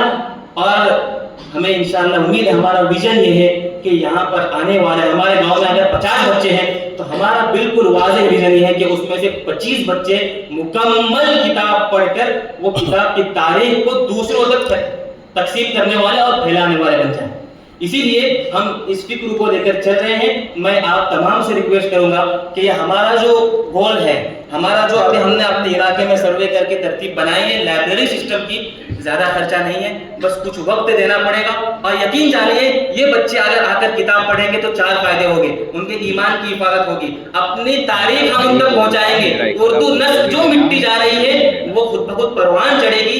और फिर हम बोला होते हैं कि हमारे बच्चे मोबाइल में है, वो बच्चे मोबाइल से निकलकर इंशाअल्लाह किताबों की धुनी बन जाएंगे। लेकिन जरूरत इस बात की है कि आइए, जिस तरीके से MMNF में तहे दिल से मुबारकबाद देता हूँ इसके जिम्मेदारों को। और बड़े फानी ने कहा था, मौजों की सियासत से मायूस न हो फानी, मौजों की सियासत से मायूस न हो फानी, गर्दाब की हर तह में साहिर नजर आता है। इसी का मिसाल के MMNF के जिम्मेदार और यहाँ पे बैठी हुई पूरी टीम है। मैं बड़े दर्द के साथ में सर से कहूँगा कि सर आप ये प्रोग्राम करते रहते हैं, अल्लाह ताला आपको हिम्मत, इस्तिकामत, बुलंदी और आपकी उम्र में बरकतें अता फरमाए। और हम आपसे ये चाहेंगे कि यहाँ पर जो हमारी माएँ बहनें खवातीन के अंदर अच्छा काम कर रही है, हम चाहते हैं कि हमारे पास भी ऐसी खवातीन हैं जो गरीब हैं, बेवा, यतीम हैं, हम आपसे मिलकर कॉलेज इश्तिराकियत से काम करना चाहते हैं, तो हम आपसे मिलकर कुछ देर बात करके कि हमने अपने इलाके में सर अभी डब्बा सिस्टम शुरू करने का चाहा है। डब्बा सिस्टम, बहुत लंबी बात हो रही है, मैं माफी चाहता हूँ, कुछ देर मिनट के अंदर मैं आपको जगह छोड़ूंगा। मेरे घर में, मेरे इलाके में मेरी माएँ बहनें सुस्त हो गई है। उसकी वजह यह है कि या तो वो काम करती है, या तो दूसरी वजह यह है कि उसके पास वक्त नहीं है, दूसरी चीज़ों की वजह से वो मशगूल हो गई है। खाना अब बॉयलर का आ गया है तो अब कमज़ोरी होती गई है, इसलिए डब्बा बनाकर देती, बच्चे को बोलती है वड़ा पाव ले जाओ, कटलेट ले जाओ, या तो बालाजी के वेफर ले जाओ, जिसकी वजह से बच्चे के ज़ाती एतबार से वो कमज़ोर होता है। तो हमारी ये तरतीब ये है कि हम अपने इलाके में डब्बा सिस्टम शुरू करें। 30 रुपए डब्बा, 40 रुपए डब्बा, जिसके अंदर उनको 2 रोटी, उनको बेहतरीन सब्जी, उनको बेहतरीन सालन बनाकर हम दे दे। ये हमारा प्लान है, जिसके फायदा ये होगा कि जो औरतें घर में बैठकर मांगने वाली हैं उनको काम पे भी मिलेगा, उनको माशी इस्तेकाम भी उनका हो जाएगा, और खुद ब खुद हमारे बच्चों की जो अंदरूनी कमजोरी हो रही है दूसरों के प्रोडक्ट खाने की वजह से, न मालूम तेल कितना पुराना है, न मालूम पाव कैसे बने हैं, न मालूम क्या वड़ा पाव कैसा बना है, तो वो खुद ब खुद बीमारियां दूर होती जाएगी। ये हमारा सिस्टम है, गोल है, और इसकी शुरुआत हम कर रहे हैं। हम आप तमाम से रिक्वेस्ट करते हैं कि दुआ कीजिए, अल्लाह ताला हमको इस्तिकामत अता फरमाए। एमपी, यूपी, गुजरात और महाराष्ट्र से मैं अकेला हूँ, और हम लोग का मकसद एक ही है कि इस्लाम नहीं कायल, रगों में दौड़ते फिरने के हम नहीं कायल, जो आँख ही से न टपके तो फिर लहू क्या है। जज़ाकल्लाह खैर, आपकी समाअतों का बहुत बहुत शुक्रिया। दुआ कीजिए अल्लाह ताला हमारी इस तंजीम को हिम्मत, इस्तिकामत और बुलंदी अता फरमाए। और ये मेरा MMNF से बराह रास्त पहला ही प्रोग्राम है। इससे पहले मैं हज हाउस में किसी के साथ में आया था और बस कुछ मिनट या कुछ घंटे रहकर चले गए थे, और मैं अल्लाह से उम्मीद करता हूँ और दुआ करता हूँ कि सर हमको अपने साथ में मिलाकर रखेंगे। अभी हम मैदान में उतरे हैं और हमें अपने साथ में लेकर चलिए, हम इंशाअल्लाह वक्त पर आपका साथ देंगे। आप बहुत ज़्यादा वक्त होगा, मैं माफ़ी चाहता हूँ। जज़ाकल्लाह खैर, अस्सलाम वालेकुम। इरफान अली फिरजादे है, मुंबई में रहता हूँ, और गुलशन फाउंडेशन नाम से ऑर्गेनाइजेशन चलाता हूँ। 2015 में हमने ये रजिस्टर किया था। मैं 2010 और 11 में कश्मीर में बार बार जाता था, तो वहाँ ऐसा महसूस हुआ कि वहाँ के बच्चों के लिए काम करना चाहिए। इसलिए हम हर 4-5 दुकानें छोड़ के गुलशन स्टोर, गुलशन फलाना, गुलशन फलाना ऐसा देखने में, तो कश्मीर में नाम कौन सा चलेगा तो गुलशन चलेगा, इसलिए हमने वो गुलशन फाउंडेशन उसका नाम रखा, और जहाँ महाराष्ट्र मुंबई में उसको रजिस्टर किया है। और मैं स्टूडेंट्स ऑर्गेनाइजेशन में काम करता था, अखिल भारतीय विद्यार्थी परिषद में। तो मेरे साथ जो सारे फुल टाइमर थे ABVP के, जो मुस्लिम थे, नॉन मुस्लिम थे, सबको लेकर हमने वो NGO रजिस्टर किया है। और जम्मू कश्मीर में हम काउंसलिंग भी ले जाते हैं AICT के थ्रू, एजुकेशन मिनिस्ट्री के थ्रू। हम करीबन वहाँ पे हर जिलों में घूमे हैं। मैं मजाक से बोलता हूँ कश्मीरियों को कि तुम जितना कश्मीर देखे नहीं उससे ज़्यादा हमने कश्मीर देखा है।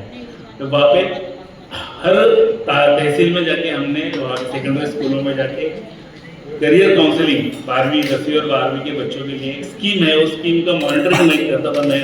National monitoring committee for minority education, या हेल्थ मिशन की एक कमेटी है, उसमें मैं मेंबर था। तो उसके बहाने हम सारे ये स्कीम को मॉनिटर करते थे, और ऐसी जो माइनॉरिटीज़ के लिए स्कीम है उसको हम मिनिस्टर्स को और इनपुट देते कि इसमें और अच्छा क्या, कम ज़्यादा क्या होना चाहिए। तो और उसके फिर ये काउंसलिंग करते करते हम लोग वहाँ के एंटरप्रेन्योरशिप के लिए भी काम करना चाहिए। तो हमने 2 साल पहले वर्ल्ड ट्रेड सेंटर जो मुंबई में है, वहाँ पर हमने करीबन 213 लोगों को, जम्मू कश्मीर लद्दाख, यहाँ से जो एंटरप्रेन्योर्स हैं, जो छोटा मोटा कुछ काम करते हैं, क्राफ्टिंग करते हैं, मतलब वहाँ का जो सारा चीज़ है वहाँ अप्रोड मिलते हैं, या सारी एप्पल को लेकर प्रोडक्ट्स है, या सारे लेह लद्दाख में भी बहुत सारे प्रोडक्ट्स है, केसर है, ये सारी चीज़ों को लेकर हमने 110 स्टॉल लाए थे।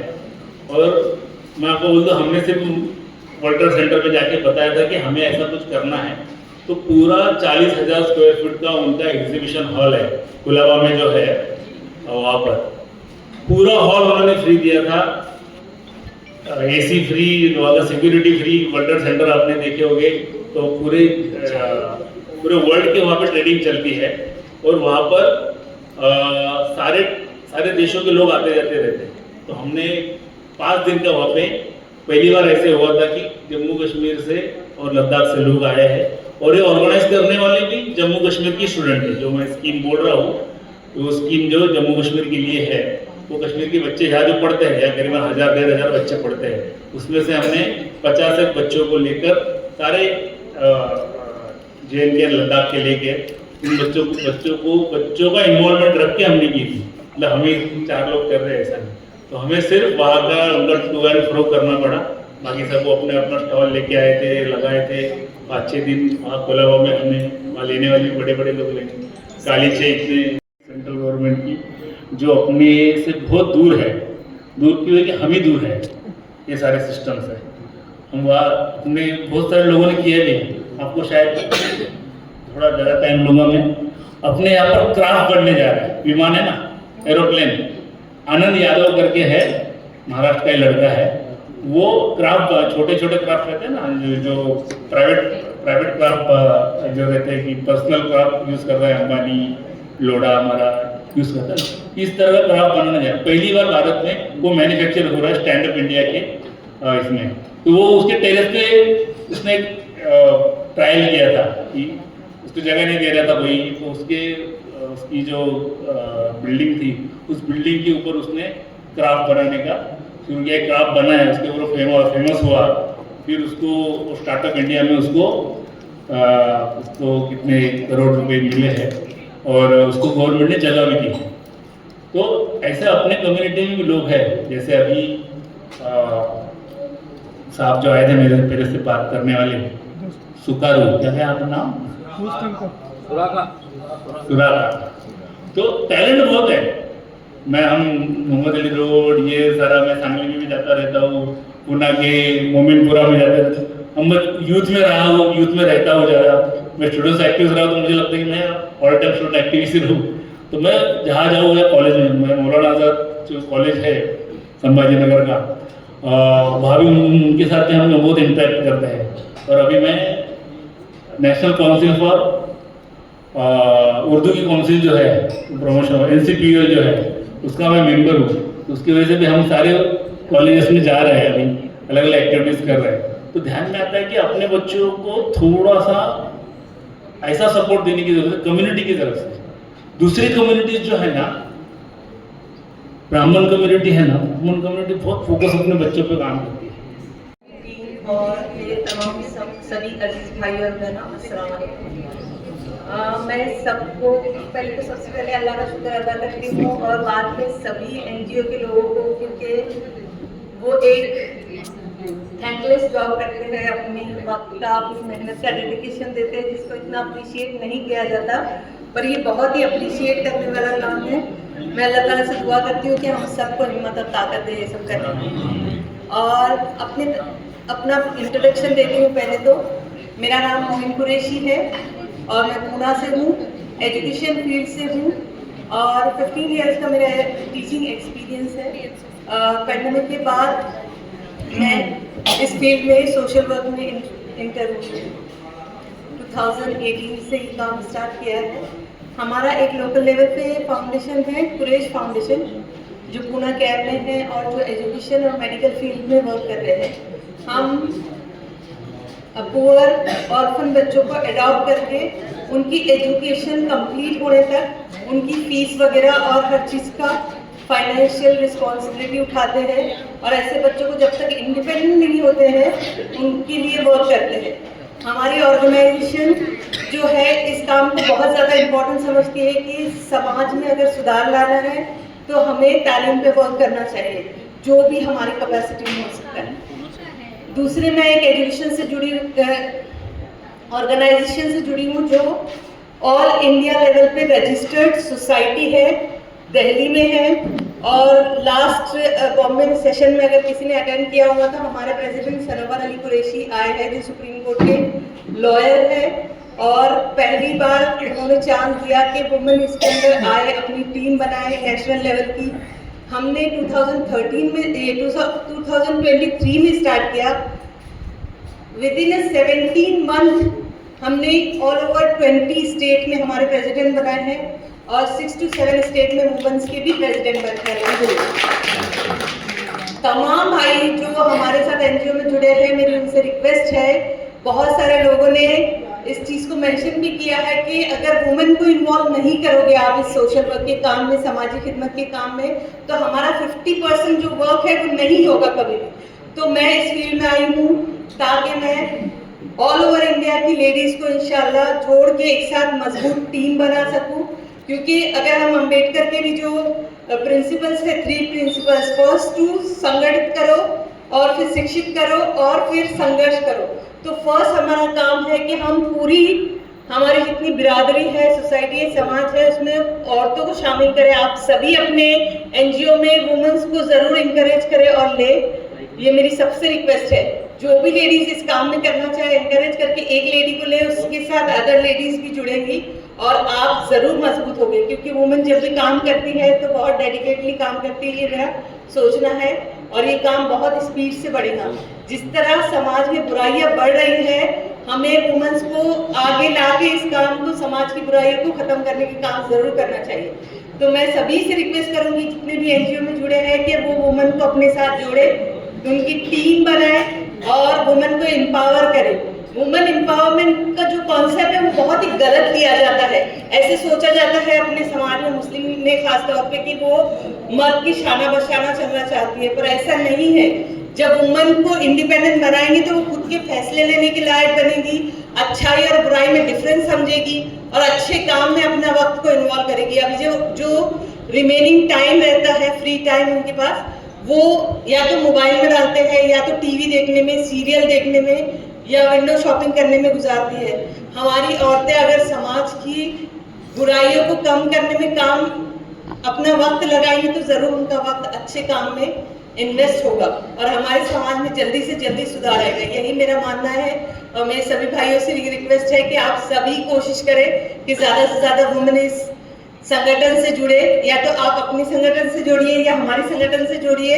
नाम कुरैश कॉन्फ्रेंस है, बट हम नॉन कुरैशी, नॉन मुस्लिम सभी को इन्वॉल्व किए, क्योंकि सनवर अली सर जो है बामसेफ, जो अम्बेडकर वाला है, उनसे भी जुड़े हुए हैं, काफ़ी सारे ऑर्गेनाइजेशन से जुड़े हैं। खासतौर पे दिल्ली में आप देखोगे तो काफ़ी पॉलिटिकल इन्फ्लुएंस है, एनजीओ की काफ़ी इन्फ्लुएंस है और माइनॉरिटी की भी काफ़ी बड़े बड़े उधर पॉलिटिकल लीडर्स भी है, तो उनसे जुड़ के हम काम करते हैं। अल्हम्दुलिल्लाह हमने करियर काउंसलिंग भी स्टार्ट किया है, ऑनलाइन करियर काउंसलिंग हर हफ्ते हम ग्रुप पे ही करते हैं फ्री में बच्चों के। हमारे साथ बहुत सारे लॉयर्स, डॉक्टर्स, टीचर्स, इंजीनियर जुड़े हैं और कम से कम 5000 के करीब हमारे डिफरेंट ग्रुप से लोग जुड़े हैं और पेड मेंबर भी हमने बनाए हैं। तो ऐसे करके हम सारे डिस्ट्रिक्ट लेवल तक, स्टेट लेवल तक अपनी एनजीओ को जुड़ाने की कोशिश कर रहे हैं ताकि हम सब मिलकर एक मजबूत टीम बनकर काम कर सके। जाकिर सर का ये कॉन्सेप्ट के साथ तो हमने ऐसा थोड़े दिन पहले ही सोचा था, 6 महीने से अभी हम लोग स्टूडेंट्स लोगों को है ना, जो बीएमसी के बच्चे होते हैं, टीएमसी के बच्चे होते हैं, जो गरीब बच्चे होते हैं, तो अप्रॉक्सीमेट। मेरा नाम डॉक्टर मुनीरा कुरैशी है and my NGO name is human future welfare foundation. अगर आप कहते हैं ह्यूमन और फ्यूचर, तो ह्यूमन और फ्यूचर एक ही चीज़ पे चलता है, वो होता है रिलेशनशिप। तो मेरा सबसे ज़्यादा यूएसपी है work for the domestic violence के जो विक्टिम है, मैं उनके लिए काम करती हूँ। And here again I am representing another one of the biggest organization in the entire India. Quraish conference की मैं मुंबई की तरफ से मैं रिप्रेजेंट कर रही हूँ। Again one of the largest and the manpower, consultants और जितना भी बोले infrastructures, money, power, everything, but when it comes to the women power need. So with I think with MNF and with persons like Sanobar, Advocate Sanobar Qureshi, I try to see more representations of women power, and I'm here along with my friend Moina and my mentor Ghazala Azad. Thank you so much. उनकी गलती है तो उन लोगों के साथ एक form fill up करवाती हूँ, उसमें उनकी क्या मिस्टेक है वो फिलअप करना पड़ता है उनको, पर मैं बीवी को नहीं बताती हूँ कि आपके शोहर ने क्या लिखा है। और ऐसा ही सेम प्रोसीजर मैं बीवी के साथ करती हूँ, तो उनको भी नहीं बताती हूँ कि तुम्हारे शोहर ने क्या लिखा है। जब दोनों का काउंसलिंग होता है तो फिर मैं बताती हूँ कि तुम्हारी यहाँ गलती तो ये नहीं होना चाहिए। अल्हम्दुलिल्लाह इस तरह मैंने 2 तलाक़ें बचाई है, पर मैंने उनका कोई प्रूफ नहीं रखा है, इसलिए कि वो मुझे अच्छा नहीं लगा किसी के बारे में बताना। एक जो तलाक बताई वो तो 65 ईयर्स के थे और उनके हस्बैंड 75 ईयर्स के, तो वो उसी में आज भी रहते हैं, उससे कॉन्टेक्ट में है। दोनों हस्बैंड वाइफ को अभी भी फोन करके पूछती हूँ गार्डन में गए क्या, दोनों बात करने जाते हो कि नहीं गार्डन में। तो अल्हम्दुलिल्लाह उनका भी आज घर बस गया है। बस इसी मुद्दे पे मुझे काम ज्यादा करना है और इसी मुद्दे पे करती हूँ मैं। आगे आपकी दुआओं की दरख्वास्त है। ताकि भाई बहुत बहुत जज़ाकल्लाह एक प्लेटफॉर्म पे लाने के लिए और हमारी पहचान बढ़ाने के लिए। आपका नंबर दे दो।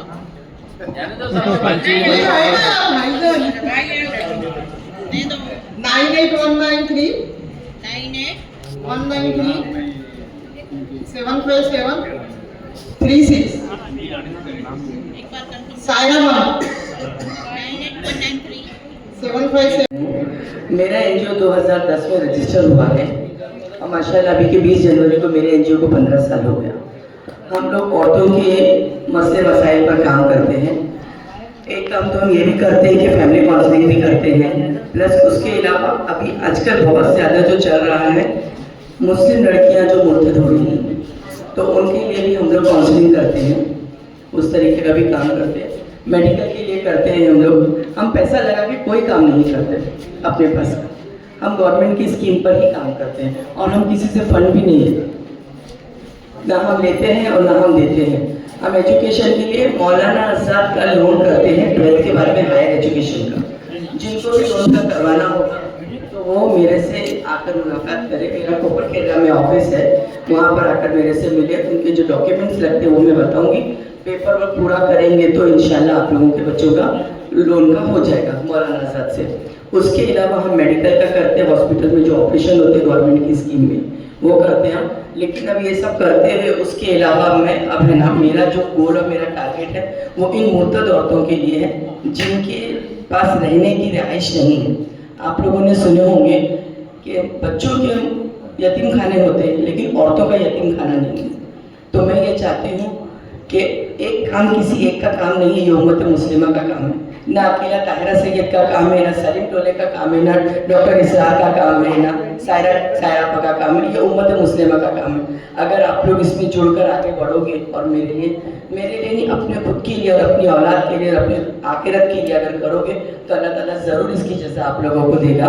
और मैं ये चाहती हूँ कि आप लोग सब जुड़ो और जुड़ने के बाद में जब रहमानी 100 रुपया लेकर 7.5 करोड़ का स्कूल बना सकता है तो क्या हम लोग छोटा सा अमाउंट करके कहीं पर एक ऑर्फनेज नहीं बना सकते ऐसी औरतों के लिए जो अपने इस्लाम से बिछड़ी हुई है या मुर्तद हो गई है? उनको हम लाकर हमारे पास रखेंगे, उनकी हम दीनी तालीमी देंगे, उनको मोटिवेशन देंगे। उसके बाद में हम उनका निकाह करवा के देंगे उन लोगों के साथ में जिनके बीवी का इंतकाल हो चुका है, जिनका बुढ़ाप हो चुका है, जिनका तलाक हो चुका है और किसी वजह से वो सेपरेट है, तो उन लोगों के साथ में निकाह पढ़ा के देंगे। तो मैं ये चाहती हूँ मेरा जो ये गोल है इसमें आप लोग मेरी मदद करो और मेरी ही नहीं आप लोग अपनी खुद की मदद करो। अल्लाह ताला उसकी जज़ा आप लोगों को देगा, दुनिया में भी देगा, आखिरत में भी देगा। और कल हमने नहीं देखे कि हमारी औलाद के साथ क्या होगा। बस मैं यही बोलना चाहती हूँ।